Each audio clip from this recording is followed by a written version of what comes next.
انکساری پائی جاتی ہے، ادب کے اندر تواضع پائی جاتی ہے۔ اللہ کو تکبر پسند نہیں ہے، اس لیے عوام ذی وقار حضرت آپ دیکھ لیں کہ جو ہے ایک مجوسی تھا، یہ بھی علامہ عبدالرحمن سکونی نے روضۃ المجالس کے اندر اس کا ذکر کیا ہے کہ ایک مجوسی یا یہودی کو جو ہے اللہ پاک نے اس کو بھی جنت عطا فرمائی۔ اب کسی نے مرنے کے بعد اس کو دیکھا یار تو مجوسی تھا، مجوسی ہے وہ جو آگ کی پرستش کرتے ہیں، بعض نے یہودی بھی دکھا تو وہ یہودی تھا، تو فرمایا تجھے اللہ نے جنت کیسے عطا فرما دی؟ فرمایا یہ تھا کہ رمضان المبارک کا مہینہ تھا، میرے بچہ بازار میں کھا رہا تھا تو میں نے بچے کو تھپڑ مارا، بیٹی کو کہا تمہیں معلوم نہیں کہ مسلمانوں کا رمضان المبارک ادب والا مہینہ ہے، تم اس مہینے کا ادب کیوں نہیں کرتے؟ آپ کھاتے تو تم بھی ہو، کہتا میں اندر کھاتا ہوں، میں نہیں کھاتا، اس رمضان المبارک کا ادب کرتا، کیا کرتا ہوں؟ ادب کرتا ہوں۔ اگر وہ یہودی ہو یا مجوسی ہو وہ بھی رمضان المبارک کا ادب کرے تو کوئی پوچھے اس کو کہ ما فعل اللہ بکا، ہاں نے پوچھا اللہ نے تیرے ساتھ کیا معاملہ کیا ہے؟ اس نے کہا بس اللہ نے رمضان المبارک کے ادب کی وجہ سے میں نے جو بچے کو تھپڑ مارا تھا کہ بازار میں نہ کھایا کر، یہ مسلمانوں کا مبارک مہینہ ہے، اس مبارک مہینے کا ادب کیا جاتا ہے، بس مرنے کے وقت اللہ نے مجھے کلمہ نصیب عطا فرما دیا، میں نے کلمہ پڑھ کے مسلمان ہو گیا، مرنے کے بعد اللہ نے مجھے جنت بھی عطا فرما دیا۔ سبحان اللہ۔ بھائی یہ جنت میں مجوسی کیوں جا رہا ہے یا یہ یہودی جنت میں کیوں جا رہا ہے؟ یہ رمضان المبارک کا کیا کیا ہے؟ ادب کیا ہے، تو پتہ یہ چل گیا کہ اگر ادب ہے تو سارے کا سارا دین اور سارے کا سارا اسلام ادب کے اندر ہے۔ اگر جس بندے کے اندر ادب نہیں، اب ان یہودیوں اور نصرانیوں کو کیا خبر کہ اگر کوئی قرآن پاک کا ادب کرتا ہے، جو قرآن حکیم کے اوپر جو غلاف ہوتا ہے اس کو بھی لوگ ادب کرتے ہیں، اور جس کے اوپر قرآن پاک میں رکھا جاتا ہے ریت، لوگ قرآن پاک کو بعد میں کھولتے ہیں، اس غلاف کو پہلے چومتے ہیں، اس رحل کو چومتے ہیں، کیونکہ اس کی نسبت قرآن کے ساتھ ہو گئی۔ سبحان اللہ۔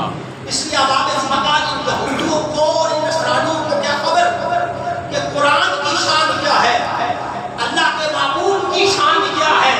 سلطان محمود غزنوی رحمت اللہ تعالیٰ نے بہت بڑے بادشاہ ہوتے ہیں، آپ کسی یہاں مہمان گئے ٹھہرے، رات کو جب آرام کرنے لگے، جب آپ لیٹے بستر کے اوپر دیکھا تو سامنے قرآن پاک پڑھا، الماری میں قرآن پڑھا، دل میں خیال آیا کہ اب قرآن پاک کی طرف جو ہے وہ ٹانگیں کر کے جب لیٹوں گا تو میں ادبی ہوگی، اور اس لیے خیال آیا کہ قرآن پاک کو اٹھوا کر کسی اور مقام پر رکھ دیں تاکہ میں ادبی نہ ہو۔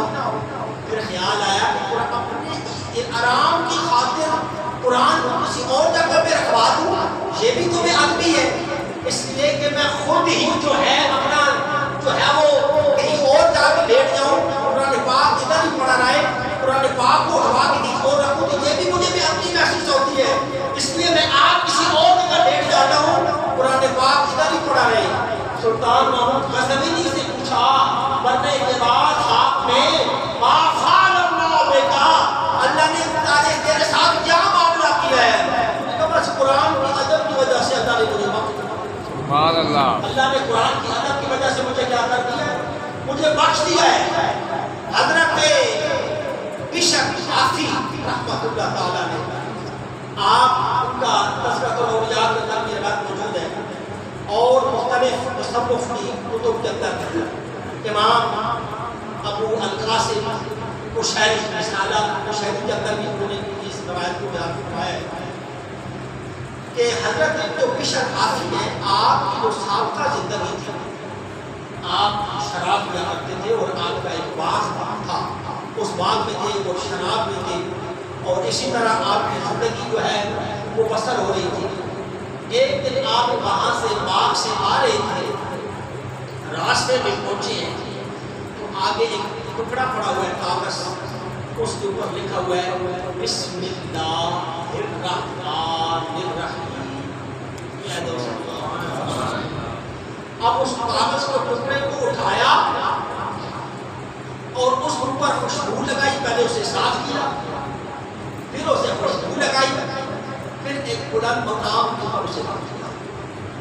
بھائی صرف بسم اللہ الرحمن الرحیم قرآن پاک کی ایک آیت ہے جس میں اللہ کا ذاتی نام بھی ہے اور صفاتی نام بھی ہے۔ صرف اس کا ادب کیا تو پہلے شرابی تھے اور شراب پیتے تھے، باغ میں رہتے، بہت کچھ جو ہے ان کے اس باغ کے اندر گانا اور موسیقی پتہ نہیں کیا کچھ ہوتا، لیکن جس وقت بسم اللہ الرحمن الرحیم کا ادب کیا، اللہ کے نام کا ادب کیا، اس کو خوشبو لگا کے بلند مقام پہ رکھا، وقت کے ولی کامل حضرت ذوالنون مصری رحمت اللہ تعالیٰ علیہ کو خواب میں الہام ہوا کہ جاؤ ہمارے بندے بشر کو بتا دو اور ہماری طرف سے اسے یہ پیغام دے دو کہ ہمارے نام کا ادب کیا ہے، خوشبو لگائی ہے، بلند مقام پہ رکھا ہے، ہم نے بھی تمہیں پاک کر دیا اور تم کو بلند مقام ادا کر دیا۔ سبحان اللہ، سبحان اللہ۔ حضرت بشر حافی یعنی وہ جوتے نہیں پہنتے تھے، آدھے لباس والا، تو پھر وہ جس راستے پہ چلتے تھے اس راستے میں جانور گوبر نہیں کرتے تھے، ان کو بھی معلوم تھا کہ حضرت بشر جو ہے وہ بغیر جوتے کے چلتے ہیں، کہ ان کا پاؤں جو ہے وہ سلاست سے نہ کر جائے۔ سمجھ آ گئی ہے کیا؟ اب آپ اسی مقار اب ان کافروں کو تو نہیں معلوم، اور اس جو ہے جس نے سنت کے اندر قرآن پاک کو جلایا ہے اس کو تو نہیں معلوم قرآن کی شان کیا ہے، اس کو تو نہیں معلوم کہ قرآن کی عظمت کیا ہے، اسے نہیں معلوم کہ ہمارے نبی کی شان کیا ہے، کہ اگر ہمارے نبی کی عظمت اور ہمارے نبی کی شان تو بہت بلند ہے، اگر وہ اس نام کو صرف ادب سے چوم لیتا ہے اللہ تو اس کی بخشش فرما دیتا ہے۔ حضور کا مقام تو بہت بڑا ہے، آپ کی شان تو بہت بڑی ہے، آپ کی شان تو بہت بلند ہے، فرمایا جو میرے نبی کا نام چوم لے ادب سے۔ اور یہ روایت وحید حدیث سے کئی دفعہ آپ کے سامنے پڑھی ہے، اب ٹائم نہیں ہے صرف یہ ٹچ دینا چاہ رہا ہوں، آپ کو بتانا چاہ رہا ہوں کہ اگر کوئی قرآن پاک کے ایک آیت کا بھی ادب کرتا ہے اللہ اس کی بخشش فرما دیتا ہے۔ اللہ پاک ہمارے نبی کے نام کو اگر کوئی چکتا ہے تو اللہ اس کی بخشش فرما دیتا ہے۔ اگر اصحاب کاف کا کتا ہے اللہ کے ولیوں کا احترام کرتا ہے، ادب کرتا ہے، اللہ پاک اس کو جنت عطا فرما دیتا ہے۔ اس لیے اباب ذکر یہ خود یوں نسا کہ یہ مچھلی بھی جنت میں جائے گی۔ اباب ذکر میرے ذہن میں ایک بات یاد آئی ہے، لیکن اس سے پہلے ایک اور روایت آپ سے بات فرما لیں کہ موسیٰ علیہ نبی علیہ السلام نے، اور اس بات کو امام فخر الدین رازی رحمۃ اللہ تعالیٰ نے تفسیر کبیر کے اندر اس روایت کو بیان فرمایا ہے کہ فرعون نے خدائی کا دعویٰ کرنے سے پہلے، خدائی کا دعویٰ کرنے سے پہلے بہت بڑا محل بنایا، اور محل بنانے کے بعد اس کا مین گیٹ تھا جہاں سے بندہ انٹر ہوتا ہے، اس کے پیشانی کے اوپر، دروازے کی پیشانی پہ لکھا بسم اللہ الرحمن الرحیم۔ میرے خیال آپ کو سمجھ نہیں سمجھ آتی تو پیار ہو جاتا ہے۔ یہ کس نے لکھی ہے؟ فرعون نے لکھی ہے۔ کس نے لکھوائی ہے؟ بولو کس نے لکھوائی ہے؟ فرعون نے لکھوائی ہے، اور کافر ہے، اپنے گھر کے دروازے کے بعد بسم اللہ لکھوا رہا ہے، لیکن جب خود یہ خدائی کا دعویٰ کرنے سے پہلے اس نے لکھوایا تھا، پھر بعد میں اس نے خدائی کا دعویٰ کر دیا۔ اللہ نے فرمایا موسیٰ اب جاؤ اس کو جا کے تبلیغ کرو فرعون کو۔ وہ خدائی کا دعویٰ کرنے لگا، خدا بن بیٹھا، اس کو بتاؤ معبود برحق تو میں ہوں، وحدہ لا شریک ہوں،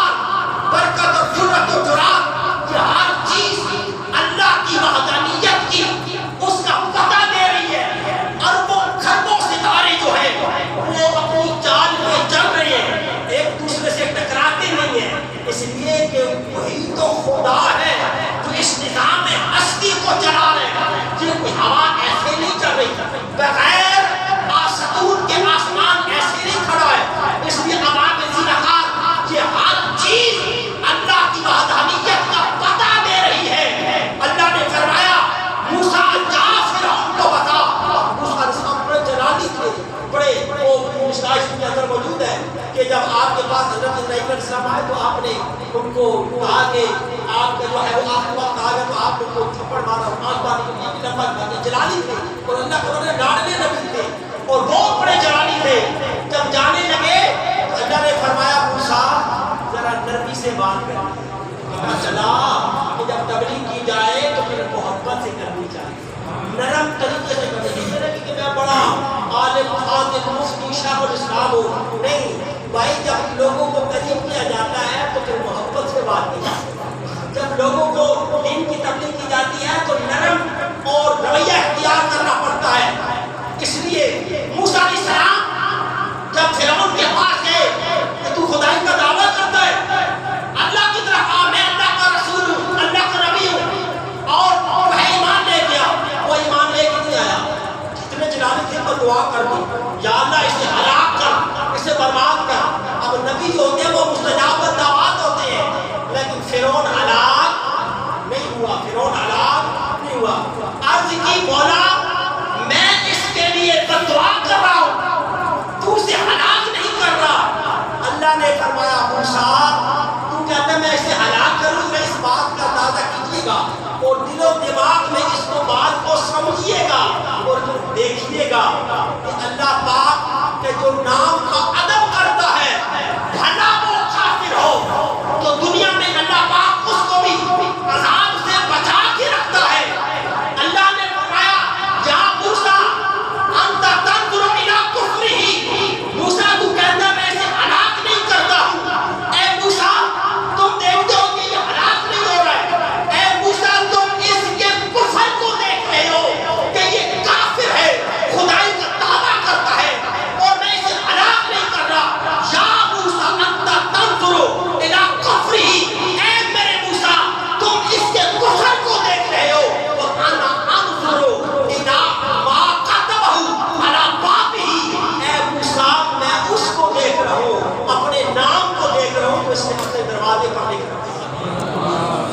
کافر تھا لیکن اللہ پاک نے اس وقت تک اسے عذاب سے بچائے رکھا.